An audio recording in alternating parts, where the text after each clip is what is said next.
and Council. Thank you. Tonight I'm going to be doing an update on our 2012 water main replacement program. We have warmer weather coming up, so of course that means construction season. So the agenda tonight, just quickly the background of why we are embarking on such a significant water main replacement program, talk about the details of what projects are included in the 2025 program, and then discuss our public outreach and communication plan. So last night's presentation was a nice segue into tonight's presentation. We are replacing all of the water mains within the city that were constructed prior to 1970. That is a total of 192 total miles that will be replaced, and the program cost is approximately $594 million. So again, the goals, number one goal is to reduce non-revenue water. As we saw last night, our real losses, which is pipe water that leaks out of pipes, is the number one contributor to our non-revenue water. So in order to meet our required 10% non-revenue water by 2030, it's very important that we focus on water main replacement. And then of course, in doing all this work, we will reduce the burden on our residents when they have a water outage due to the water main break. So there's a lot of keys to accomplishing such a large program, a lot of planning and prioritizing. Again, we are prioritizing on the water mains that were constructed prior to 1970 because due to the age and type of pipe, we know that's where we have the most leaks and breaks. We are utilizing a funding strategy that relies heavily on low interest loans from both the state and federal governments. So we utilize the IEPA SRF program as well as the WIFIA program, which is the federal program. And a couple of years ago, we did secure the WIFIA funding to fund up to 49% of the program costs for water main replacement and lead service line replacement. One of the biggest keys to our success is communication with our residents, which I will discuss in greater detail. And then also a lot of coordination with our other programs. We really want to have a policy of only digging once. So we do a lot of coordination with our public works projects and the resurfacing projects that they do to make sure that roads are being resurfaced when they're planned for water main replacement. We coordinate with our alternative water source program and also a lot of the work associated with the I-80 improvements, which are requiring water mains be relocated. We also coordinate with our sewer rehab program.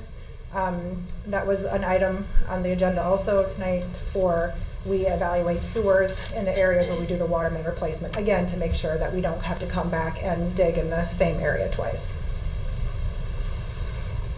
So this is our 2025 program. It's approximately 30 miles. That's the number of miles that we committed to the Illinois Department of Natural Resources per our water system improvement plan. The approximate cost is about $75 million. And again, our water main replacement is again concentrated in that focused area where we know we have the greatest amount of water loss. As part of the water main replacement program is lead service line replacement. So as we encounter lead service lines during the water main replacement program, we do replace the entire service, that's both the public and the private portion, at no cost to the resident. So Joliet has been extremely progressive in really tackling the lead service line issue and obtaining funding for that replacement from IEPA with principal forgiveness, and really just being very proactive again to replace the lead service lines. So our goal with lead service lines is to have all of the lead service lines removed by 2030 in conjunction with the completion of this water main replacement program. So we have a lot of information about lead service lines. We have an inventory on our website, so anyone who wants more information can go to joliet.gov/get the lead out. This is our schedule. So we have projects that'll be starting very soon. April is not that far away.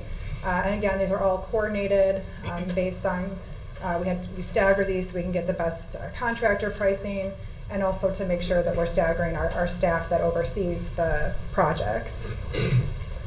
Again, talking about our construction services approach, we have a contract with Burns & McDonnell, and they assign inspectors to each project, and then they also have a resident engineer who covers multiple project areas.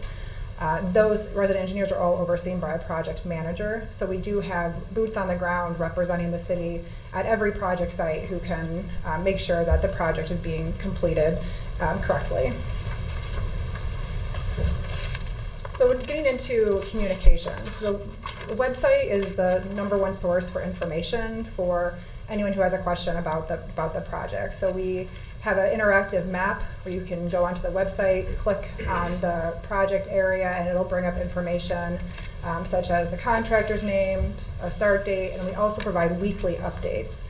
There's also on there a phone number for one of our on-site inspectors who residents can call, and that's really the fastest way to get your issue resolved is to call the person identified on the website that oversees that project area.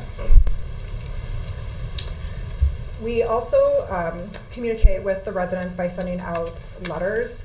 Actually, this past Friday, we sent out over 3,500 letters to residents who live in these project areas. They're sent in English and Spanish, and they provide general information about the project, and again, provide residents with that website address so that they can go there for frequent updates.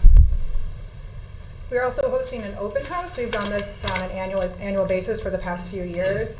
It'll be held March 19th from 5 to 7 at our East Side Wastewater Treatment Plant Administration Building. There, residents can come and speak with project representatives and the engineers who designed the projects to get more information about their specific project area. We'll also be attending neighborhood meetings where a neighborhood association exists in the project area. So anyone who would like to have someone come and present that information, we'd welcome any outreach from you to invite us to those meetings.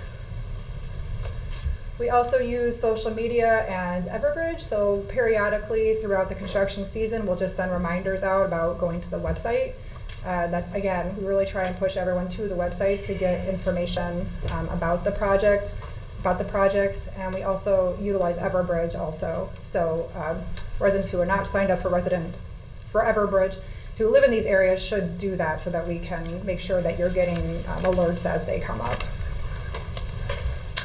And lastly, if a resident was not informed by the letter or the social media posts or didn't attend the open house, we do door hangers. So prior to construction starting, we do a door hanger, again, providing information, again, pushing the website address, and then we do the door tags then at other major key milestones throughout the construction, such as when there's a temporary water outage, and also when there might be a delay in landscaping. This is probably the #1 question we get is the contractor's not here and there hasn't been any restoration done, and that's typically because we don't do grass restoration in the middle of the summer. It's just not conducive for good growth of that lawn. So that was a very quick overview of our 2025 water main replacement program. Again, we've been doing, this is our 8th year of doing water main replacement on a large scale, but 30 miles is a significant amount. So again, we ask for everyone's patience. Please drive safely through the construction zones. And again, utilize the information available to get your answers most quickly. Thank you. Thank you. Thank you.